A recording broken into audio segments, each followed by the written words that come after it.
YouTube ಚಾನಲ್ಗೆ ನಿಮಗೆಲ್ಲ ಸುಸ್ವಾಗತ. ಇವತ್ತು ನಾವು ಮೀನರಾಶಿ ಡಿಸೆಂಬರ್ ತಿಂಗಳ ಮಾಸ ಭವಿಷ್ಯ ನೋಡೋಣ ಬನ್ನಿ. ಅದಕ್ಕೆ ಮುಂಚೆ ದಯವಿಟ್ಟು ನನ್ನ ಚಾನಲ್ನ ಲೈಕ್ ಮಾಡಿ, ಶೇರ್ ಮಾಡಿ, ಸಬ್ಸ್ಕ್ರೈಬ್ ಮಾಡೋದು ಮಾತ್ರ ಮರಿಬೇಡಿ ಫ್ರೆಂಡ್ಸ್. ಸಬ್ಸ್ಕ್ರೈಬ್ ಮಾಡಿ ನೋಡಿ, ಹಾಗೆ ಬೆಲ್ ಬಟನ್ನ ಅಂದ್ಕೊಂಡಿಬೇಡಿ.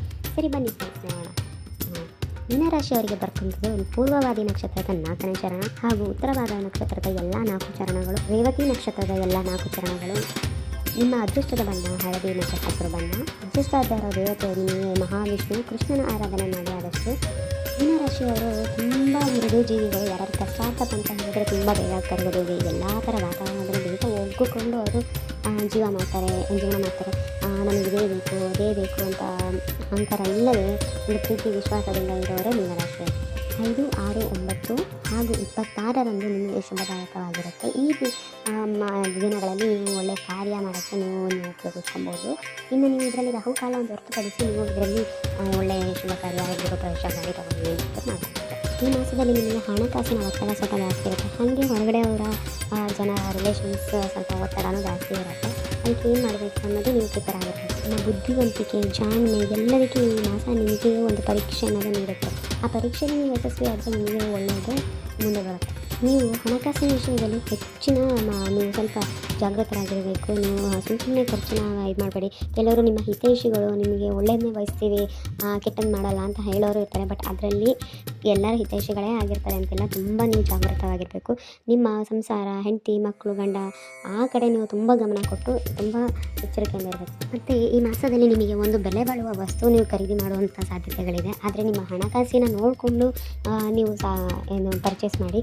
ಸುಮ್ಮನೆ ಸಾಲನೂ ಆಗೋ ಚಾನ್ಸಸ್ ಇರುತ್ತೆ ಈ ಮಾಸದಲ್ಲಿ. ಆದ್ದರಿಂದ ಆದಷ್ಟು ಸಾಲ ಆಗದೆ ನಿಮ್ಮ ಕೈಯಲ್ಲಿ ಆದರೆ ಮಾತ್ರ ಅದನ್ನು ತೊಗೊಳ್ಳಿ ಅಂತ ಹೇಳ್ತೀನಿ. ಬೇರೆಯವರಿಗೆ ಅಂತ ನೀವು ಯಾವತ್ತೂ ನೀವು ಸಾಲ ಮಾಡ್ಕೊಳ್ಬೇಡಿ. ಆಮೇಲೆ ಮಧ್ಯದಲ್ಲಿ ಸಿಕ್ಕಾಕೊಳ್ಳೋದೇ ನೀವು. ಮತ್ತು ಮಾನಸಿಕವಾಗಿ ಸ್ವಲ್ಪ ಒತ್ತಡನೂ ನಿಮಗೆ ಕಂಡು ಬರುತ್ತೆ ಈ ಮಾಸದಲ್ಲಿ. ಸ್ವಲ್ಪ ನೆಗೆಟಿವ್ ಥಾಟ್ಸ್ ಬರುವಂಥ ಮಾಸ ಇದಾಗಿರುತ್ತೆ. ಮತ್ತು ಯಾವುದೋ ಕೆಲಸ ಆಗ್ತಿಲ್ವಲ್ಲ, ಏನು ಅಂದ್ಬಿಟ್ಟು ನಿಮಗೆ ಎಲ್ಲಿಲ್ಲದ ಒಂದು ಮನಸ್ಸಿನಲ್ಲಿ ವಿಚಾರ ಆ ಥರ ಕಾಡ್ತಾ ಇರುತ್ತೆ. ಯಾವುದ್ರ ಬಗ್ಗೆಯೂ ಜಾಸ್ತಿ ಚಿಂತೆ ಮಾಡದೆ ನೀವು ಎಲ್ಲ ಆಗುತ್ತೆ, ಸರಿಯಾಗುತ್ತೆ, ಇವತ್ತೆಲ್ಲ ನಾಳೆ ಸರಿಯಾಗುತ್ತೆ ಅನ್ನೋದು ನಿಮ್ಮಲ್ಲಿ ನೀವು ಆತ್ಮವಿಶ್ವಾಸ ಇಟ್ಕೊಂಡ್ರೆ ಎಲ್ಲನೂ ಸರಿಯಾಗುತ್ತೆ. ತಂದೆ ತಾಯಿಯ ಆರೋಗ್ಯ ವಿಷಯದಲ್ಲಿ ಸ್ವಲ್ಪ ನೀವು ಗಮನ ಕೊಡಬೇಕು. ಮತ್ತು ನಿಮಗೆ ಆಗಲಿ ನಿಮ್ಮ ಮನೆಯವ್ರಿಗಾಗಲಿ ದೀರ್ಘಕಾಲದಿಂದ ಏನಾದರೂ ಆರೋಗ್ಯ ಸಮಸ್ಯೆ ಇದ್ದರೆ ಅದು ಪರಿಹಾರವಾಗುವಂಥ ಮಾಸ ಇದು. ಡಯಾಬಿಟೀಸ್ ಇರೋರು ಸ್ವಲ್ಪ ಹೆಚ್ಚಿನ ಕಾಳಜಿಯನ್ನು ನಿಮ್ಮ ಆರೋಗ್ಯ ಮೇಲೆ ಕೊಡಬೇಕು ಅಂತ ಹೇಳ್ತೇನೆ. ಇನ್ನು ಡಿಸೆಂಬರ್ 1ರಿಂದ 15ರವರೆಗೆ ವ್ಯಾಪಾರಸ್ಥರು ತುಂಬ ಎಚ್ಚರಿಕೆಯಿಂದ ಇರಬೇಕು. ಅವರಿಗೆ ತುಂಬ ಡೇಂಜರ್ ಟೈಮ್ ಅಂತ ಹೇಳ್ಬೋದು. ನಿಮ್ಮ ತಪ್ಪು ನಿರ್ಧಾರದಿಂದ ನೀವೇ ನಷ್ಟ ಅನುಭವಿಸುವಂಥ ಸಂದರ್ಭ ಬರುತ್ತೆ. ನಿಮ್ಮ ಕೋಪನ ಕಂಟ್ರೋಲಲ್ಲಿ ಇಟ್ಕೊಳ್ಳಿ, ಸರಿ ದಾರಿಯಲ್ಲಿ ಯೋಚಿಸಿ, ತಾಳ್ಮೆಯಿಂದ ಯೋಚಿಸಿ. ನೀವು ಯಾವ್ದಾದ್ರು ಯೋಜನೆ ಮಾಡ್ಕೊಂಡಿದ್ರೆ ಕೆಲಸದ ವಿಷಯದಲ್ಲಿ ಇನ್ನೊಂದಾಗಲಿ ಅದರಲ್ಲಿ ನೀವು ಹಿಂದೆ ಉಳಿಯುವಂಥದ್ದು ಸಾಧ್ಯತೆ ಇರುತ್ತೆ. ಉದ್ಯೋಗದಲ್ಲಿ ನಿಮ್ಮ ಜೊತೆಗೆ ಕೆಲಸ ಮಾಡೋದ್ರ ಜೊತೆಗೆ ನಿಮಗೆ ಸ್ವಲ್ಪ ಕಾಂಪಿಟೇಷನ್ಸ್ ಜಾಸ್ತಿ ಇರುತ್ತೆ. ಅದ್ರ ಬಗ್ಗೆನೇ ಎಚ್ಚರಿಕೆ ಕೊಡಿ. ಇನ್ನು ಫಸ್ಟೇ ನೀವು ನಿಮ್ಮ ಜೊತೆ ಕೆಲಸ ಮಾಡೋರಲ್ಲಿ ನಿಮಗೆ ಗೊತ್ತಿರುತ್ತೆ ಯಾರು ನಿಮಗೆ ಕಾಂಪಿಟೇಟರ್ ಇರ್ತಾರೆ ಅಂತ ಹೇಳಿ. ಅದನ್ನು ಸ್ವಲ್ಪ ತಿಳ್ಕೊಂಡು ನೀವು ಅದನ್ನು ಸ್ವಲ್ಪ ಕಂಟ್ರೋಲ್ ಮಾಡೋದಕ್ಕೆ ನೀವು ಪ್ರಯತ್ನ ಪಡ್ಬೋದು. ಇನ್ನು ವಿದ್ಯಾರ್ಥಿಗಳು ಯಾರು ಈ ವಿಡಿಯೋ ನೋಡ್ತಿದ್ರೆ ಅವ್ರು ಸ್ವಲ್ಪ ಮೊಬೈಲ್ ಬಳಕೆನ ತುಂಬ ಕಡಿಮೆ ಮಾಡಬೇಕು. ಓದಿನ ಕಡೆ ಜಾಸ್ತಿ ಗಮನ ಕೊಡಿ ಅಂತ ಹೇಳ್ತಾನೆ.